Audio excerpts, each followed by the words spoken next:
welcome back to my abode. My name is Sattima, and per the title of today's video, we'll be budget planning for the month of April. If you're new here, I work in the multifamily sector of property management, and I've been in my line of work for 3 years. With the exception of student housing, I've had decent exposure to the many property types and their different stages of development that fall under the multifamily umbrella. Let's just say your girl's been around the block. Currently, I'm an assistant property manager in the Durham Chapel Hill market. My salary starts at $50,000.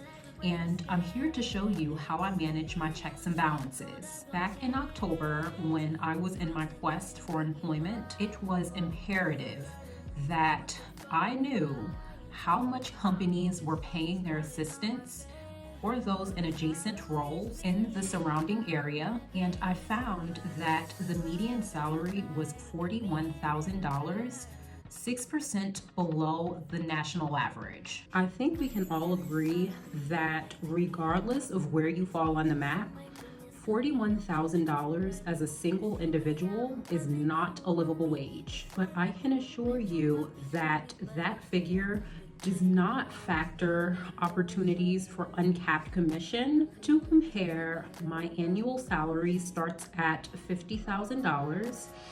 My rental discount is 50% off. And additionally, my salary does not include commission or bonuses. To be candid,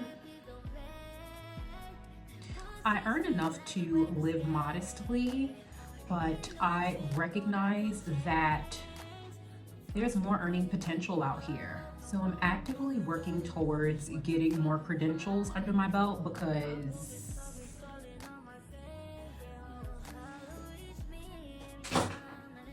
but I don't want this to turn into a property management chat. So let's bookmark this. So without further ado, let's change the view and get started on this monthly budget. And for reference, I get paid on a bi-weekly basis.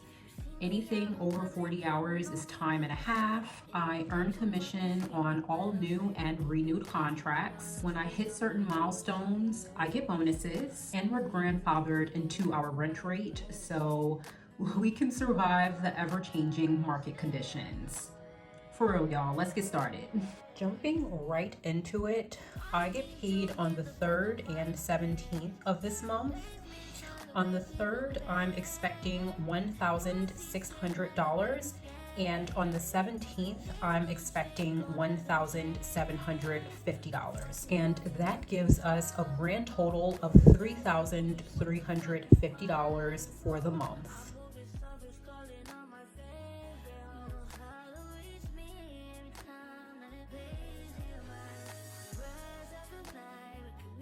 Going into my fixed expenses, rent is due on the 1st and no later than the 5th of every month. As a representative of the company, I take pride in paying my rent on time, because if I'm not paying my rent on time, then baby, I can't tell the residents to pay their rent on time. It's no shade. So once we factor in my 50% discount, my monthly rate is $1,075. My renters is $16, and my auto is $106.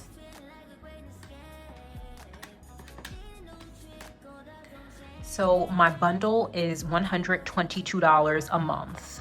My auto loan is $268. My phone bill is $159.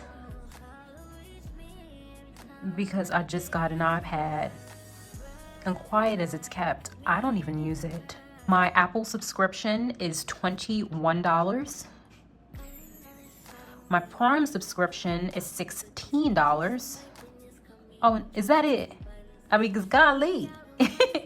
So my grand total for my fixed expenses is $1,661. So let's deduct $1,661 from $3,350. Doop, doop, doop, doop, minus Okay, so that leaves us with $1,689. I incurred a lot of debt when I moved to Atlanta. Now that I've secured housing and my car note is current, now I can focus on my debts.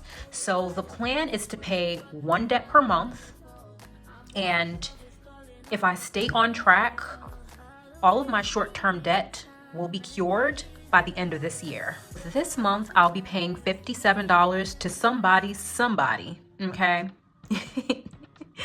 And then I can knock that off my list. So let's deduct 57 from 1689. Okay, and that leaves me with $1,632. He needs his shots. He's due for his Bordetella, distemper, and rabies, and that's going to be $180. My vehicle registration is $324, and both of these are highlighted in blue because they're annual fees. So let's pay them and get them out of the way. My water bill fluctuates.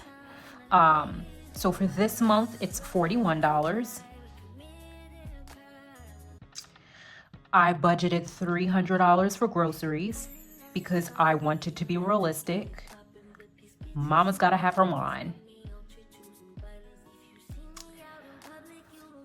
Being that I work from home, I save a lot on fuel, so I only budgeted $25 for gas.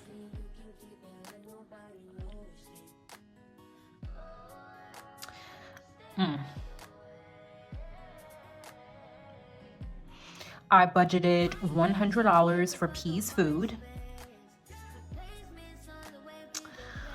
I'm paying the minimum on my credit card bill. Oh, it's $50, by the way. My electricity bill for the month is $110. I budgeted $100 for hygiene products. And finally, I'm purchasing a dresser this month, and it comes out to $213.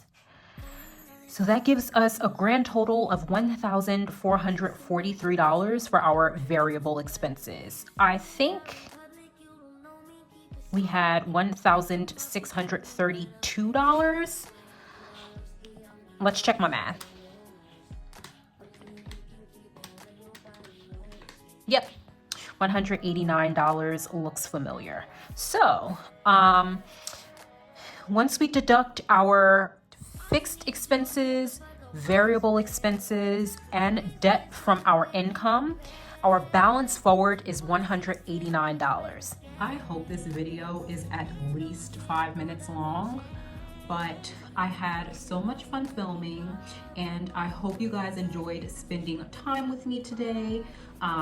If you're feeling my energy, please consider subscribing, and if you have any helpful budgeting tips, please leave them in the comment section below. That's all I got, and I will see y'all next time.